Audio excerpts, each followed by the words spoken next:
Now let's talk about की features of Indian constitution. जो सबसे पहले एक फीचर इंडियन कॉन्स्टिट्यूशन का, that is federalism. Federalism means that when there is more than one level of government in a country. तो federalism means वो federalism हम तब कहते हैं जब एक कंट्री में एक से ज़्यादा जो लेवल्स ऑफ गवर्नमेंट हो, यानी जो पावर है वो डिस्ट्रीब्यूटेड हो between two levels of government. जैसा हमें पता है जब पहले जो कॉन्स्टिट्यूशन फ्रेम किया गया तो वहाँ पे जो है पावर्स दो हिस्सों में बांट दिए गए. One is at national level and one is at state level. और उसके बाद जो जितना हम आगे आगे गए तो हमें पता चला कि नहीं, जो लोकल लेवल की गवर्नमेंट है उसका होना भी ज़रूरी है. यानी जो लोकली जैसे नेशनल लेवल और स्टेट लेवल, जब हम स्टेट की बात करें तो स्टेट लेवल का जो हेड होता है वो होता है चीफ मिनिस्टर. ठीक, तो क्या चीफ मिनिस्टर के लिए ये पॉसिबल है कि वो हर एक शहर हर एक गांव को देखा, हर एक प्रॉब्लम उसके जो है उससे सॉल्व हो सकती है? नहीं हो सकती है. उसके जो ड्यूटीज़ है थोड़ी बहुत बांट दी गई और लोकल लेवल ऑफ गवर्नमेंट जो है वो फॉर्म में आ गया. सो दैट मीन्स अब हम इंडिया में जब हम बात करते हैं तो हम कहते हैं 3 टायर्स ऑफ गवर्नमेंट की बात करते हैं, यानी जहाँ पे पावर्स डिस्ट्रीब्यूटेड है बिटवीन 3 लेवल्स. वन है एट नेशनल लेवल, वन है at state level and one है at local level. Local level government आपने ऑलरेडी 7th क्लास में पढ़ा हुआ है, जहाँ पे आपने जो है कहा कि that local type of local level of government जो है ये डिवाइड होती है between two. One is Panchayati Raj and one is at municipalities. तो म्यूनसिपैलिटीज जो है ये शहरों में काम करती है और पंचायती जो है ये गाँव में काम करती है. ठीक, सो जो कंसेप्ट है, जो फिलॉसफी थी इंडियन कॉन्स्टिट्यूशन की वो ये थी कि पावर्स जो है जब शेयर होते हैं तो जो वो कंसेप्ट है कि एक इंडिविजुअल अपने पावर्स का मिसयूज कर सकता है वो ख़त्म हो जाता है. यानी जब पावर डिस्ट्रीब्यूटेड होते हैं तो मिसयूज होने का कोई चांस ही नहीं बनता. यानी जो लोग हैं वो एक दूसरे पे नज़र रखते हैं. अगर उनको लगेगा कि कोई एक सेक्शन ऐसा है जो अपना काम नहीं कर रहा है या जो गलत काम कर रहा है, जो लोगों के मुफाद के लिए नहीं है, जो लोगों के नुकसान के लिए है, तो वो दूसरा वाला जो है वो रिवोल्ट कर सकता है या आवाज़ उठा सकता है. ठीक, सो जो पावर है, जब पावर डिस्ट्रीब्यूट होती है between more than one levels of government तो हम कहते हैं ये फेडरलिज्म है. तो फेडरलिज्म का कंसेप्ट जो है वो इंडिया में चलता है because we have powers distributed in 3 different levels. One है एट नेशनल लेवल, वन है at state level and one है at local level. Local level जो है वो अलग 2 ब्रांचेस के साथ आता है. One is Panchayati and one is municipality, जो ऑलरेडी आप लोगों ने पढ़ा है. और जो नेशनल लेवल की गवर्नमेंट है उनके अंडर जो पावर्स है वो डिफरेंट होते हैं. जैसे वॉर का डिक्लेयर होना, या अगर आप देखेंगे जो पैसा है, पैसे के पावर्स नेशनल गवर्नमेंट के पास है. या अगर आप देखेंगे फॉरेन ट्रेड, फॉरेन पॉलिसी वो जो है वो नेशनल लेवल की गवर्नमेंट के पास है. तो ये वाले जो फैक्टर्स है या ये वाले जो साइड्स है ये देख लेती है. तो जो स्टेट गवर्नमेंट है, स्टेट गवर्नमेंट के जो अंडर चीज़ें आती है दैट इज़ जो पब्लिक सेफ्टी है, या जो क्या बोलते हैं इसको, जो स्कूल्स या जो एग्रीकल्चर को लेके, या जो लोकल गवर्नमेंट के बारे में जो चीज़ें होती है जैसे बिजली को लेके, पानी को लेके, ये सब डिपार्टमेंट जो है ये स्टेट गवर्नमेंट के हैं. ठीक, तो कुछ जो फंक्शंस है ये दोनों मिलके करते हैं, स्टेट गवर्नमेंट भी और नेशनल गवर्नमेंट भी. वो है कि जैसे टैक्सेस का रेज होना या जो जस्टिस देना, वो दोनों गवर्नमेंट्स करती है, दोनों गवर्नमेंट के सिस्टम में आ जाता है. या अगर हम देखेंगे स्कूल खोलना, बैंक खोलना, रोड बनाना, ये दोनों कर लेते हैं. ठीक है, तो सबसे पहले जो की फीचर हम डिस्कस कर रहे हैं that is federalism. And federalism means that when there is more than one level of government in a country. Second जो फीचर की हम बात करेंगे that is parliamentary form of government. अगर हम पार्लियामेंट्री फॉर्म ऑफ गवर्नमेंट देखें तो ये जो पार्लियामेंट है या जो ये डेमोक्रेटिक फॉर्म ऑफ गवर्नमेंट है, जो ये हर एक इंडिविजुअल को एक राइट देती है जिसको हम कहते हैं यूनिवर्सल अडल्ट सफरेज, या हम कहते हैं यूनिवर्सल अडल्ट फ्रेंचाइज, या हम कहते हैं राइट टू वोट. तो इस पार्लियामेंट्री फॉर्म ऑफ गवर्नमेंट में क्या है, हर एक इंडिविजुअल को एक वोटिंग राइट दिया जाता है जिसकी वजह से वो अपना जो है एक रिप्रेजेंटेटिव चुनता है। सो दैट मीन जो हमने अभी कहा दैट प्रियम्बल में जो सबसे पहले लिखा गया है that we the people of India, तो हम सब, हम मिलके, हम सारे लोग, इसमें कोई जात पात नहीं है, उसमें कोई कास्ट सिस्टम नहीं है, इसमें कोई जो है क्या बोलते हैं इसको इक्वालिटी सॉरी जो क्या बोलते हैं इसको कि ये सुपीरियर है ये इन्फीरियर वाला कंसेप्ट है, या ये ब्राह्मण है और ये शूद्र है, ये वाला कंसेप्ट जो हमने देखते आए हैं अभी तक कास्टिज्म को लेके या बाकी इनइक्वालिटीज को लेके अगर हम देखें, तो यहाँ पे है बात कि हर एक इंडिविजुअल जो है एक राइट रखता है, चाहे वो किसी भी कास्ट का हो, चाहे वो किसी भी कलर का हो, चाहे वो किसी भी प्रोफेशन का हो, चाहे उसके पास पैसा है या ना है, लेकिन राइट उसके पास है। सो जो ये राइट है ये जब इंडिविजुअल यूज करता है तो अपने रिप्रेजेंटेटिव को चुनता है, और वो रिप्रेजेंटेटिव जो है हमारा जो हमारा चुना हुआ रिप्रेजेंटेटिव है वो हमारे बदले बात करता है, वो हमारे बदले जो है क्या बोलते हैं इसको, हमारी बात करता है, हमारे बेनिफिट के लिए काम करता है, और जिसकी वजह से जो पूरा सिस्टम है, जो पूरा पॉलिटिकल सिस्टम है, ये स्मूथली फंक्शन करता है। बिकॉज लोग इसको चुनते हैं, अपनी मर्जी से चुनते हैं, अपने वोट का इस्तेमाल करके चुनते हैं, और हर एक काम जो है ये रिप्रेजेंटेटिव हमारा ही करता है, हमारे बेनिफिट के लिए काम होता है। तो सेकेंड जो चीज़ है that is parliamentary form of government, right, second की फीचर। थर्ड जो की फीचर है that is separation of powers. जो हमने अभी कहा दैट कॉन्स्टिट्यूशन जो है ये नहीं चाहती कि जो पावर्स है वो एक इंडिविजुअल के पास रहे, बिकॉज मिसयूज होने का बहुत ज़्यादा खतरा है, क्योंकि वो इंडिविजुअल जो है उसको मिसयूज कर सकता है पावर्स को।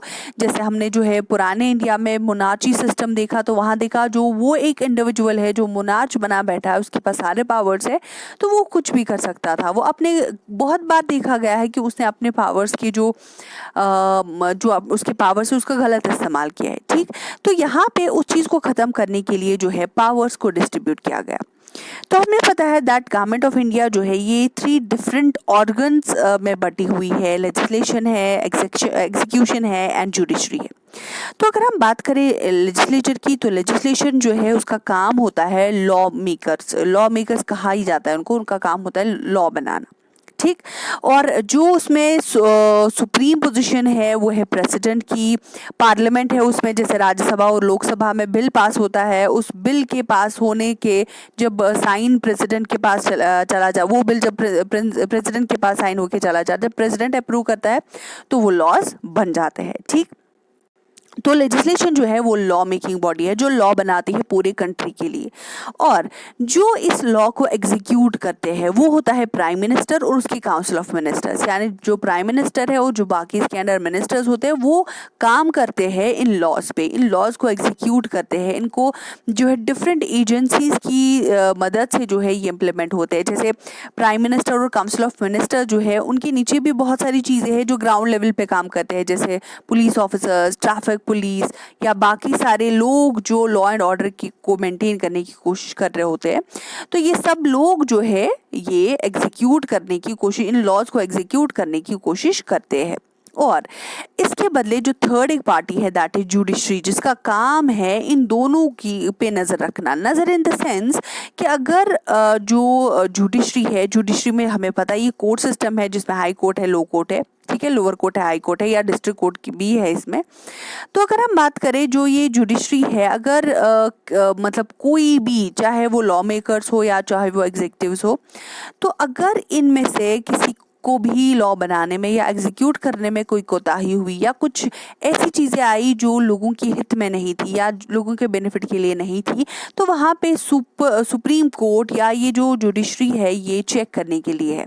सो दैट मीन्स अगर कोई लॉ बना है, अगर सुप्रीम कोर्ट चाहे उसको बंद कराना, उस पर बैन कराना तो कर सकता है, बिकॉज हर बार देखा जाता है कि जस्टिस मिलना चाहिए, हर एक को जस्टिस मिलना चाहिए, हर एक को जो है उसके राइट्स मिलने चाहिए, हर एक जो है अपनी लाइफ एंजॉय करना चाहिए फ्रीडम के साथ। बिकॉज जो 1947 तक का इंडिया था, वो स्लेव था, वो गुलाम था, ब्रिटिशर्स का गुलाम था। तो सब ने जब मिलके लड़ा तो आराम भी सारे मिलके करेंगे, फ्रीडम भी सारे मिलके एंजॉय करेंगे, राइट्स भी सारे मिलके एंजॉय करेंगे। सो इस चीज़ को ख़त्म करने, मतलब एक इंडिविजुअल को सारे अथॉरिटीज़ देने को ख़त्म किया गया और जो पावर्स है वो डिस्ट्रीब्यूट हुए डिफरेंट ऑर्गन में। जैसे इंडिया में जो है 3 ऑर्गन्स में ये डिवाइडेड होते हैं, between legislature, between executive and between judiciary. तो जब सब लोग इक्वली आराम से काम करेंगे विदाउट एनी प्रॉब्लम, तो सारी चीज़ें जो है स्मूथ फंक्शन हो सकती है।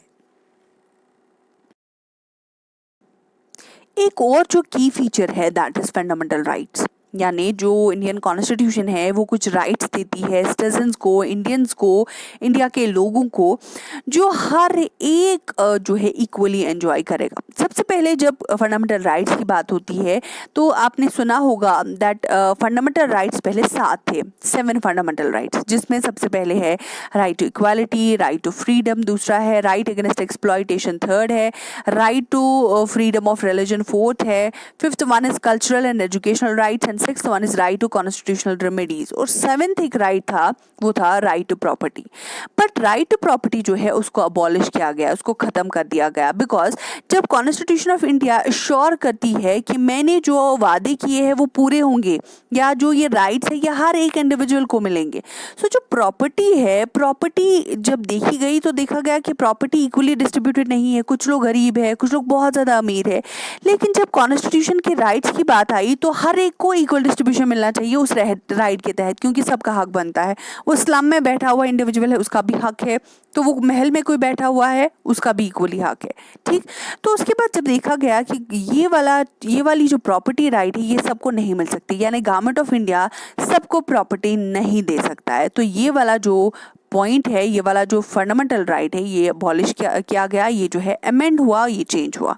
तो अब प्रेजेंटली हमारे पास 6 फंडामेंटल राइट्स है जो हर एक इंडिविजुअल इक्वली एंजॉय करेगा। तो सबसे पहले इक्वालिटी का राइट है, यानी irrespective of your colour, irrespective of your cast, irrespective of your post position, irrespective of आप कहाँ से आए हैं, तो हर एक इंडिविजुअल इक्वल है, यानी equal opportunities, equal job opportunities, equal school opportunities, equal आपके वोटिंग राइट्स, इक्वल आपका हर जगह जहाँ पे भी है वहाँ आपके साथ इक्वालिटी है, ठीक। Number 1। Number 2, right to freedom, हर एक को आज़ाद रहने का हक है, किसी को आप जो है गुलाम नहीं बना सकते, किसी को आप ज़बरदस्ती जो है बंद नहीं कर सकते, कैद नहीं कर सकते, हर एक फ्री है, हर एक को अपनी फ्रीडम जो है ये इसका फंडामेंटल राइट है। Number 2। Number 3, right against exploitation, यानी अगर आपको कोई एक्सप्लॉइट कर रहा हो, आपको जो है आपको जो आपका काम है उससे कहीं ज़्यादा आपको काम लिया जा रहा हो, या अगर आपने काम 10 रुपये का किया है तो आपको 5 ही रुपये दे रहे हैं, तो ये एक्सप्लॉयटेशन होती है। यानी जब आपको कोई अननेसेसरी जो है एक्सपोज करता है, अननेसेसरी जो है आपको यूज़ करता है, तब हम कहते हैं तो ये कि ये जो है ये एक्सप्लॉयटेशन है, ठीक। तो जो राइट अगेंस्ट एक्सप्लॉयटेशन है, अगर आपके साथ ज्यादती हो रही है, अगर आपको जो है कोई ऐसे एक्सप्लॉइट कर रहा है तो आपको उसके खिलाफ जाने का हक है। सो आप एक्सप्लॉयटेशन बर्दाश्त नहीं करेंगे, अगर आपको एक्सप्लॉइट किया जा रहा है तो आप उसके खिलाफ उठेंगे, क्योंकि सुप्रीम कोर्ट वहाँ पे है, सुप्रीम कोर्ट पे जा सकते हैं आप हाई कोर्ट जा सकते हैं, आप जुडिशरी जो है लेवल पे जा सकते हैं और अपना हक जो है पा सकते हैं, right. Number 4, right to freedom of religion, यानी हर एक जो इंडिविजुअल है उसको हक है कि उसको जो रिलीजन चाहिए वो प्रैक्टिस करेगा, यानी कोई ज़बरदस्ती नहीं है कि आप सिर्फ मुसलमान रहो, कोई ज़बरदस्ती नहीं है कि आप सिर्फ हिंदू रहो, कोई ज़बरदस्ती नहीं है कि आप जो है क्रिश्चियन हो, क्रिश्चियन, क्योंकि ऐसा है जैसे आज के इंडिया में आपको लगेगा कि नहीं जी हम तो मुसलमान हैं तो हमारे साथ ये जुल्म क्यों है, या कोई हिंदू के साथ ये जाति क्यों हो रही है। तो वो प्रैक्टिकल वाला जो इसका पार्ट है वो हम बाद में डिस्कस करेंगे, लेकिन सबसे पहले हम इसका थियोरेटिकल पार्ट देखेंगे जो अभी हम पढ़ रहे हैं, दैट ये चीज़ें हैं कि जैसे राइट हर एक को जो है मज़हब प्रैक्टिस करने का राइट है, चाहे वो मुसलमान है, चाहे वो हिंदू है, चाहे वो क्रिश्चियन है। लेकिन अगर अब कोई ज़बरदस्ती कर रहा है किसी एक इंडिविजुअल के साथ, तो यहाँ पे भी जो है आप अपने हक की लड़ाई लड़ सकते हो। यानी अगर आपको कोई लगता है दैट कोई आपको अननेसेसरी इरिटेट इसलिए कर रहा है कि आप मुसलमान हो या इसलिए कि आप हिंदू हो, तो जब ये ऐसी चीज़ें आई तो आपके पास हक है, तो आप तब भी जो है कोर्ट का रुख कर सकते हो, आप वहाँ पे अपना इंसाफ ले सकते हैं। तो उसके बाद जो एक चीज़ है that is cultural and educational right, यानी आपको आपका कल्चर प्रैक्टिस करने का हक है, आपको एजुकेशनल राइट है यानी आपको पढ़ने का भी हक है। ठीक, एक और पॉइंट जो 6th राइट हमारा है that is right to constitutional remedies, यानी अगर आपको लगता है कि आप जो है आपके साथ ही हो रही है तो आपको जो है सुप्रीम कोर्ट के पास जाना चाहिए तो आप जा सकते हैं, ये हर एक इंडिविजुअल का राइट है। या आपको लगता है कि कहीं पे मुझे इंसाफ यहाँ नहीं मिला तो मैं कहाँ से जाऊँ, हाँ जी पुलिस के पास जाओ, हाँ जी जाइए, आपको कोर्ट में जाना है, हाँ जी जाइए। सो दैट मीन्स हर एक राइट आपका डिफाइन है, यानी अगर आपको इक्वालिटी नहीं मिल रही है तो आपको क्या करना है, आपको फ्रीडम। सो दैट मीन्स आपके पास राइट्स है, आप इन राइट्स का बखूबी इस्तेमाल कर सकते हैं बिकॉज आपको इन राइट्स से कोई जो है अलग नहीं कर सकता है। ठीक, सो अब हम बात करेंगे हमारे चैप्टर के लास्ट टॉपिक की that is secularism, one more feature of Indian constitution. Secularism means a state which does not officially support any one religion as a state religion. यानी जब हम सेक्युलरिज्म की बात करते हैं, secularism means that you have to treat each and every religion equally, कोई religion superior या कोई रिलीजन इंफीरियर नहीं, हर एक रिलीजन इक्वल है। so, जैसे हमने अभी कहा दैट कॉन्स्टिट्यूशन आपको एक फंडामेंटल राइट देती है that is right to religion, तो हर एक को अपना मजहब प्रैक्टिस करने का हक है। ठीक, तो यहाँ पे हमने बात की सेक्युलरिज्म की, यानी जो इंडिया है, इंडिया एक सेक्युलर कंट्री है जो किसी मजहब को जो है एक स्पेशल स्टेटस नहीं देता, बल्कि हर एक मजहब इक्वल है, हर एक मजहब स्पेशल है, हर एक मजहब स्पेशलिटी रखता है, हर एक मजहब जो है अब स्टेटस रखता है। ठीक, तो जो इंडियन कॉन्स्टिट्यूशन है ये क्या बोलते हैं इसको, ये एम्फसाइज करता है ऑन सेक्युलरिज्म, दैट मीन्स कि हर एक जो रिलीजन है उसको इक्वली ट्रीट करो, हर एक जो मजहब को मानने वाला है उसको इक्वल ट्रीट करो, यानी कोई ऐसे जो है क्रिमिनल जो है नहीं समझो इस दूसरे रिलीजन वाले को, या ऐसे कोई राइट्स नहीं फैलने चाहिए हमारे इंडिया में इस रिलीजन को लेके। सो दैट मीन्स जो एम्फेसिस है वो ये है कि हर एक इंडिविजुअल इक्वल है, हर एक इंडिविजुअल के साथ इक्वल ट्रीटमेंट है, चाहे वो किस भी मजहब का हो, चाहे वो किसी भी जो है जात पात का हो, वो इक्वल है। और सेक्युलरिज्म में जो है फोकस है कि हर एक रिलीजन को जो है वो इक्वल ट्रीटमेंट मिले। So this was all about the chapter Indian constitution. So हमने आज क्या पढ़ा, हमने पढ़ा दैट इंडियन कॉन्स्टिट्यूशन जो है इसको अडॉप्शन मिला है 1946 में, सॉरी 1949 में, और जो ये है ये इफेक्ट में आया 1915 से, और इसीलिए हम 26 जनवरी 1950 को मनाते हैं रिपब्लिक डे। उसके बाद हमने कहा जो डाइवर्सिटी इंडिया में है तो ये कॉन्स्टिट्यूशन का बनना बहुत ज़्यादा मुश्किल था, बट कुछ चीज़ों को जो है इसमें वो चीज़ें डाली गई जो हर एक के लिए इम्पोर्टेंट थी, यानी ना कोई ऐसी चीज़ नहीं है जो किसी एक सेक्टर या किसी एक मजहब या किसी एक लैंग्वेज को जो है अपोज कर सकता था, तो इसीलिए वो चीज़ें ली गई जो सबके लिए इक्वल थी। ठीक, उसके बाद हम कुछ की फीचर्स को पढ़ रहे थे। सबसे पहले हमने कहा फेडरलिज्म मीन्स कि जब गवर्नमेंट के जो पावर्स है वो एक लेवल से ज़्यादा डिस्ट्रीब्यूटेड हो।